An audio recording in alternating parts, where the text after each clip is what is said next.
Hello and welcome to Midlands Today with Nick Owen and Mary Rhodes. The headlines tonight. Campaigners claim a High Court victory over compensation, but HS2 still goes ahead. If the government now come to their senses and change compensation and make it fair, then it will be good news. As the government and campaigners claim victory, we'll be asking, can they both be right?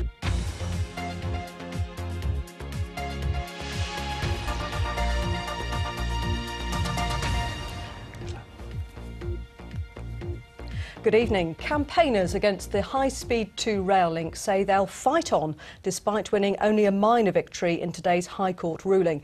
A judge ruled that government consultations for compensating people affected by the line were unlawful. But legal attempts to challenge the plans as a whole have failed.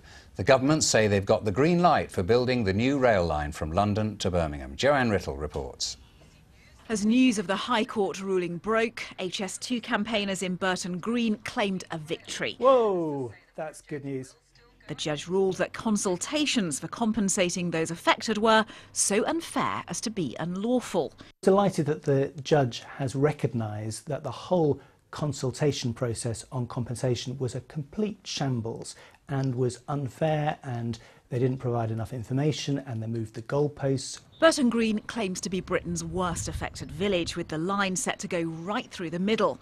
But as some here rejoiced, the government claimed a victory too, saying the judge had come out on its side on 9 out of the 10 grounds, including environmental issues. It means that we now have from the judge a green light to move forward with the project, subject to the parliamentary approvals. One expert claimed the government now looked set to push on faster. The most important thing is it has cleared the air, and it's cleared the air before things get bogged down too much. And the government, as we've seen, are now trying to accelerate the programme somewhat. Back in Burton Green, Mike Holt's retirement plans are still on hold. He had hoped to sell his house before all this. To say that they'd got the compensation proposal wrong is good news, except for me personally, it means a delay and a greater uncertainty.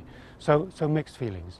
These are just some of the houses affected here in Burton Green. In fact, this entire village hall will have to be bulldozed to make way for the high-speed line. The villagers here are now absorbing some of the detail of the judge's ruling. As for Jerry Marshall, he may represent 80 campaign groups, but he and his wife also live in Burton Green.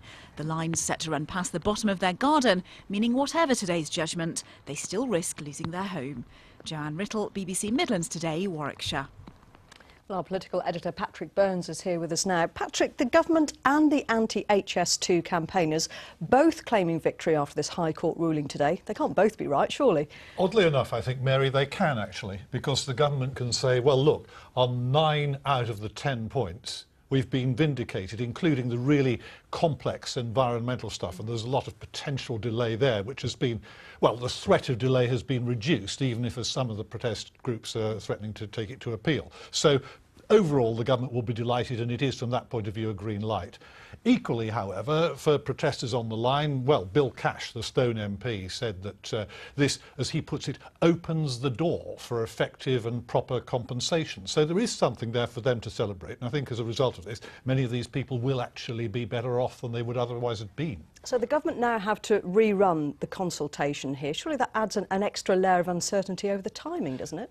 In a sense that it shouldn't, because they will hope that they can press the accelerator on the legislative proposals going through Parliament while running this consultation on a kind of parallel track. But I think they will have to learn to be more kind of people-friendly in the way they go about this as a result of this ruling, really. Government's saying this is definitely going ahead. How do you assess the process now? Well, take the word of the Chamber of Commerce in Birmingham. Steve Britton, their president, says he's delighted because he's convinced this brings closer the prospect of a direct connection, high speed, to Birmingham and its airport from the capital.